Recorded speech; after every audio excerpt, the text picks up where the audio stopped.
மறுநாள் வழக்கம் போல் காலை பொழுது வந்துச்சு. அந்த நேரத்தில் சிட்டுவும் ஜூஜுவும் மரக்கிளையில் விளையாண்டுட்டு இருந்தாங்க. அப்போ சிட்டுக்கு நல்ல யோசனை தோணுச்சு. சிட்டு உடனே ஜூஜு கிட்ட சொல்கிறா, ஜூஜு, நம்ம தினமும் உணவு தேடி சாப்பிட்றது ரொம்ப கஷ்டமாக இருக்கு இல்லையா? ஆமாம் சிட்டு, தினமும் பறந்து போய் தேடணும். ஜூஜு, வெயில் காலம் வேற ஆரம்பிச்சிருச்சு. இந்த வெயிலில் கண்டிப்பாக நம்மளால் உணவு தேடி அடைய முடியாது. ஆமாம் சிட்டு, இப்போ அதுக்கு நம்ம என்ன பண்ணுறது? அதுக்கு தான் என்கிட்ட ஒரு யோசனை இருக்குது ஜூஜு. நம்ம ஒரு வியாபாரம் பண்ணலாமா? வியாபாரமா? என்ன வியாபாரம் சிட்டு? இப்போ வெயில் காலம், எல்லாருக்கும் குளிர்ச்சி தரும் தர்பூசணி வியாபாரம் பண்ணலாம். இதுவும் நல்ல யோசனை தான், ஆனால் நம்மளால் முடியுமா தான் தெரியல. நம்மளால் முடியும் ஜூஜு, முயற்சி பண்ணுவோம். சிட்டு, தர்பூசணி விதைக்கு நம்ம எங்கே போகிறது? நம்ம மயிலம்மா கிட்ட போய் கேட்போம். மயிலம்மா கிட்ட எல்லா விதையுமே இருக்கும். அவங்கள்ட்ட போய் கேட்டோம்னா நமக்கு நல்ல விதை கிடைக்கும். நாளைக்கே நம்ம மயிலம்மா கிட்ட போவோமா? சிட்டுவும் ஜூஜுவும் மயிலம்மாவை பார்க்க பறந்து போகிறாங்க. மயிலம்மா, மயிலம்மா, எங்களுக்கு ஒரு உதவி வேணும், உங்ககிட்ட கிடைக்குமா? சொல்லு சிட்டு, உனக்கு என்ன உதவி வேணும்? நீ என்ன கேட்டாலும் உனக்காக நான் செய்வேன். எங்களுக்கு தர்பூசணி விதை வேணும் மயிலம்மா. அந்த விதையை வச்சு நாங்கள் விவசாயம் பண்ணலான் இருக்கோம். சரி சிட்டு, உனக்கு கண்டிப்பாக நான் விதை கொடுக்குறேன். என்கிட்ட மந்திர தர்பூசணி விதை இருக்குது. சின்ன விதையை ஊனினா உனக்கு பெரிய பழம் கிடைக்கும். பெரிய விதையை ஊனினா உனக்கு சின்ன பழம் தான் கிடைக்கும். உனக்கு என்ன விதை வேணும்னு சொல்லு. மயிலம்மா, எனக்கு சின்ன விதையே கொடுங்க. சரி சிட்டு, இந்தா விதைய வச்சுக்கோ. சிட்டுவும் ஜூஜுவும் விதைகளை வாங்கிக்கிட்டு பறந்து வீட்டுக்கு வந்தாங்க. சிட்டுவும் ஜூஜுவும் விதை வாங்குறத காரி காக்கா மரக்காலையில் உட்காந்து பார்த்துக்கிட்டே இருந்துச்சு. உடனே காரி காக்கா ஒரு திட்டமிடுது. சிட்டு, ஜூஜு, நீங்க என்ன தர்பூசணி விதை வாங்கிட்டு போய் தர்பூசணி வியாபாரம் பண்ண போறீங்களா? நீங்க எப்படி வியாபாரம் பண்றீங்கன்னு நானும் பார்க்குறேன். நீங்க விதைய விதைச்சிங்கன்னா கண்டிப்பா அந்த செடியை நான் பிச்சு போட்டுருவேன் அப்படின்னு திட்டமிடுது. காரி காக்காவும் மயிலம்மாக்கா கிட்ட வந்து விதை கேட்குது. மயிலம்மா, மயிலம்மா, எனக்கும் விதை கொடுங்க. காரி, உனக்கு சின்ன விதை வேணுமா பெரிய விதை வேணுமா? மயிலம்மா, எனக்கு பெரிய விதை தான் வேணும். காரி, பெரிய விதை போட்டினா உனக்கு சின்ன பழம் தான் கிடைக்கும். அந்த பழம் ருசியாகவே இருக்காது.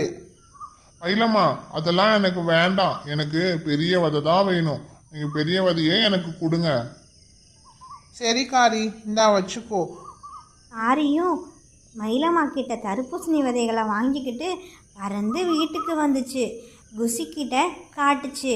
குசி, இங்க பாத்தியா, நான் மயிலம்மா கிட்ட பெரிய தர்பூசணி விதை வாங்கிட்டு வந்திருக்கேன்.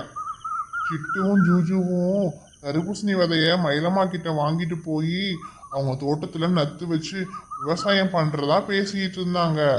அதே மாதிரி நாமளும் பண்ணலாம். சரி காரி, நம்மளும் விதைய நம்ம தோட்டத்துல நட்டு வைப்போம். காரியும் குசியும் தோட்டத்தில் தர்பூசணி விதைகளை நட்டு வச்சுட்டு தண்ணீர் ஊற்றிட்டு தூங்கிட்டாங்க. சிட்டுவும் ஜூஜுவும் தன்னுடைய தோட்டத்தில் விதைகளை நட்டு வச்சுட்டு தண்ணீர் ஊற்றிட்டு வழக்கம் போல் அவங்களும் தூங்கிட்டாங்க. மறுநாள் காலை விடிந்ததும் சிட்டு போய் பார்க்குறா. விதையிலேருந்து சின்னதாக செடி முளைச்சி இருந்துச்சு. அதை பார்த்ததும் சிட்டுக்கு ரொம்ப சந்தோஷம். ஜூஜுவை கூப்பிட்டு சொல்கிறா, ஜூஜு, பாத்தியா, நம்ம ஊனி வச்ச விதை எப்படி முளைச்சி வந்திருக்குன்னு? ஆமாம் சிட்டு, நம்ம தினமும் தண்ணி ஊற்றினா கண்டிப்பாக பெருசாக வளர்ந்து வந்துடும். நிறைய பழங்களை நமக்கு தரும். ரெண்டு பேரும் திரும்பவும் அந்த செடிக்கு தண்ணி ஊற்றிட்டு உணவு தேட பறந்து போயிட்டாங்க. காரியும் குசியும் பேசிக்கிறாங்க. காரி, நீ சிட்டுவோட போய் செடியை பார்த்தியா? இல்லை குசி, இன்னும் போய் பார்க்கல. வா, நம்ம ரெண்டு பேரும் இன்னைக்கு இரவு போய் பார்ப்போம். செடியை விட பெருசாக வளர்ந்துருந்துச்சுன்னா நம்ம பிச்சு போட்டு வந்துடலாம். சரி குசி, நம்ம இன்னைக்கு இரவு போய் பார்ப்போம். ஆரியும் குசியும் நைட்டு சிட்டு தூங்கினதுக்கப்புறம் போய் சிட்டுவோட செடியை பார்க்க பறந்து போகிறாங்க. குஷி பாத்தியா சிட்டு செடி எப்படி வளர்ந்துருக்குன்னு? ஆரியும் குசியும் சிட்டுவோட செடியை பிச்சு போட்டுட்டு வீட்டுக்கு போயிட்டாங்க. மறுநாள் காலையில் சிட்டுவும் ஜூஜுவும் தன்னோட செடியை பார்க்கும்போது, அச்சச்சோ நம்ம செடியை யாரோ வந்து பிச்சு போட்டிருக்காங்களே, யாருன்னே தெரியலையே, எனக்கு ரொம்ப கவலையாக இருக்குது அப்படின்னு ஜூஜு கிட்ட சொல்கிறா. சிட்டு நீ கவலைப்படாத, நம்ம திரும்பவும் அந்த செடியை நட்டு வச்சு தண்ணி ஊற்றினோம்னா கண்டிப்பாக வளர்ந்து வந்துடும் அப்படின்னு சொல்லிட்டு சிட்டுவும் ஜூஜுவும் அந்த செடியை திரும்ப நட்டு வச்சு தண்ணி ஊற்றுறாங்க. கொஞ்ச நாள் ஆனதுக்கப்புறம் அந்த கொடி பெரிய கொடியாக வந்து நிறைய பழங்களை தருது. இந்த பழங்கள் ஒவ்வொன்றும் பார்க்கவே ரொம்ப அழகாக இருந்துச்சு. சிட்டுக்கும் ஜூஜுக்கும் ரொம்ப சந்தோஷமாக இருந்துச்சு. அப்பாடா, ஒரு வழியாக நம்ம கொடியிலேருந்து நிறைய பழங்கள் வந்துருச்சு, இந்த பழங்களை வச்சு நம்ம வியாபாரம் பண்ணலாம் அப்படின்னு யோசிச்சுட்டு இருக்காங்க. காரியும் குசியும் ரொம்ப சந்தோஷத்தில் இருக்காங்க. சிட்டுவோட தர்பூசணி கொடியிலேருந்து ஒரு பழம் கூட வந்திருக்காது, நம்ம பிச்சு போட்டு வந்துட்டோம்ல. சிட்டு கவலைப்பட்டுட்டு இருப்பான்னு நினைக்கிறேன்.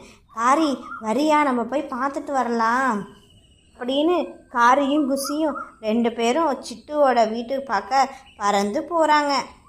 சிட்டுவோட தர்பூசணி கொடியிலேருந்து பழம் வச்சுருக்கிறத பார்த்ததும் ரொம்ப அதிர்ச்சி ஆயிட்டாங்க.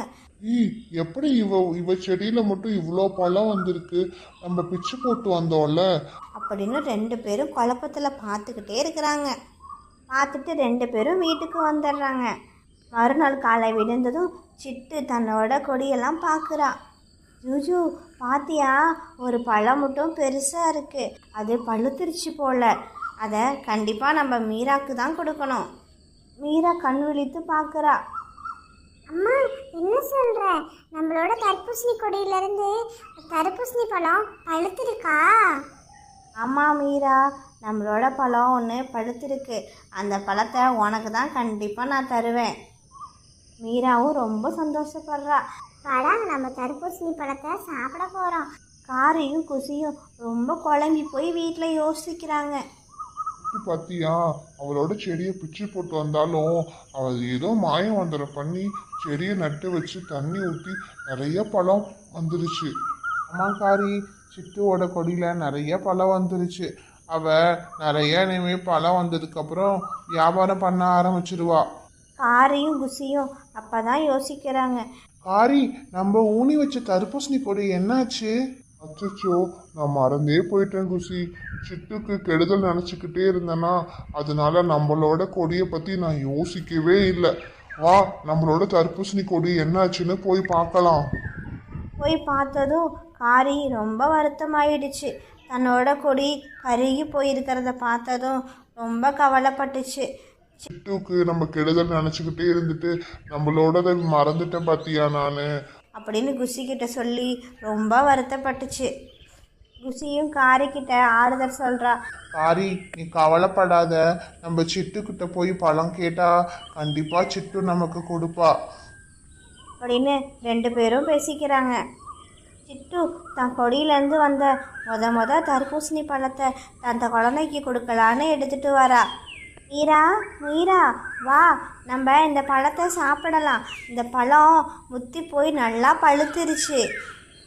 மீராவும் ரொம்ப ஆசையோடு வரா. அம்மா, தர்பூசணி பழம்லாம் ரொம்ப பெருசாக இருக்கும் தானம்மா, இது ஏமா கொஞ்சம் சின்னதாக இருக்குது அப்படின்னு கேட்குறா.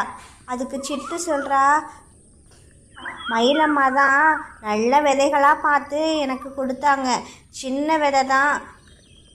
இந்த பழம் சின்ன பழமாக இருந்தாலும் ரொம்ப ருசியாக இருக்கும் அப்படின்னு சொல்லி தான் அவங்க கொடுத்தாங்க.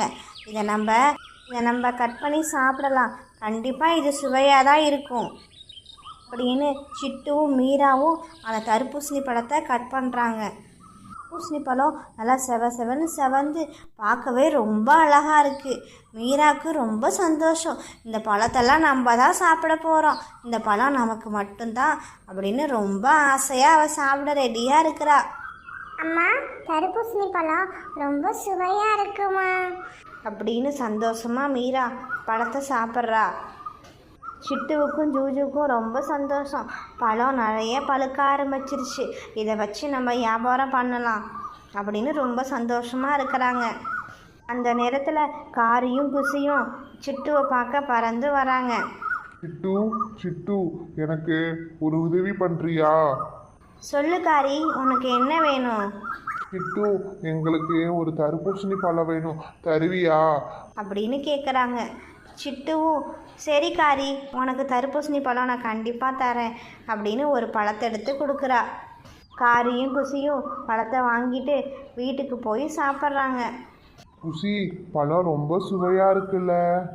ஆமாம் காரி, பழம் ரொம்ப சுவையாக இருக்குது. நம்ம கொடியிலையும் பழம் வந்திருந்தா இதே மாதிரி சுவையான பழம் தான் கிடச்சிருக்கும் அப்படின்னு ரொம்ப வருத்தப்படுறாங்க. அப்போ தான் காரி ஒரு விஷயம் யோசிக்கிறா. சிட்டுக்கு நம்ம எவ்வளோ கெடுதல் பண்ணாலும் சிட்டு நமக்கு நல்லது மட்டும்தான் பண்ணுறா. சிட்டு ரொம்ப நல்லவல்ல குசி அப்படின்னு சொல்கிறா.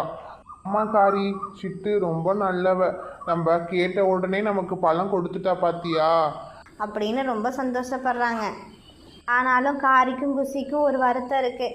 நம்மளோட கொடியிலேருந்து பழம் வராமல் போயிடுச்சே, நம்ம ஒழுங்காக கவனிச்சிருந்தா கண்டிப்பாக நமக்கு பழம் வந்திருக்கும். நம்ம சிட்டுக்கு கெடுதல் பண்ணணும்னு நினச்சிக்கிட்டு நம்மளோட கொடியை நம்ம தவற விட்டுட்டோம் அப்படின்னு காரியும் குசியும் ரொம்ப வருத்தப்படுறாங்க. சிட்டு, நம்மக்கிட்ட நிறைய பழம் வந்துருச்சு பார்த்தியா? இந்த பழத்தை நம்ம வியாபாரம் பண்ணலாம். நாளைக்கே நம்ம வியாபாரம் தொடங்கலாமா? ஜூஜுவும் சிட்டுவும் பழங்களெல்லாம் வண்டியில் அடுக்கி வச்சு வியாபாரம் பண்ண தொடங்க ஆரம்பிச்சிட்டாங்க. மீரா பழங்களெல்லாம் எடுத்து கொடுக்குறா. பழங்களை எடுத்து கொடுக்க கொடுக்க ஜூஜு பழங்களெல்லாம் அடுக்கி வைக்கிறா. சிட்டு, நம்ம பழங்களை எப்படி வியாபாரம் பண்ணுறது? முழு பழமாக விற்கலாமா இல்லை பீஸ் போட்டு விற்கலாமா?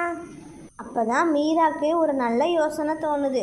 மீரா உடனே சொல்கிறா, அம்மா, முழு பழமாக கொடுத்தா யாரும் வாங்க மாட்டாங்க. நம்ம துண்டு துண்டாக பீஸ் போட்டு விற்றாதான் அந்த பழத்தெல்லாம் வாங்குவாங்க. ஆமாம் மீரா, நீ சொல்கிறதும் நல்ல யோசனையாக தான் இருக்குது. நம்ம துண்டு துண்டாக பீஸ் போட்டே விற்கலாம் அப்படின்னு வியாபாரம் பண்ணுறாங்க. ஹாய் ஃப்ரெண்ட்ஸ், இது சப்ஸ்கிரைபர் விருப்பத்திற்கான நேரம். நம்மளோட சேனலுக்கு ஃபஸ்ட்டு கமெண்ட் பண்ணவங்க தர்மபுரி தவமணி, செகண்டாக பண்ணவங்க பாப்பநாசம் சிந்து, தேர்டாக பண்ணவங்க மதுமிதா சுபஸ்ரீ. ஃப்ரெண்ட்ஸ், தொடர்ந்து எங்களோட சேனலை பாருங்கள், சப்போர்ட் பண்ணுங்கள் ஃப்ரெண்ட்ஸ். உங்களோட நேமை கமெண்டில் போடுங்க. கண்டிப்பாக இந்த சிட்டு உங்கள் பேரை சொல்லுவா. Thank you friends.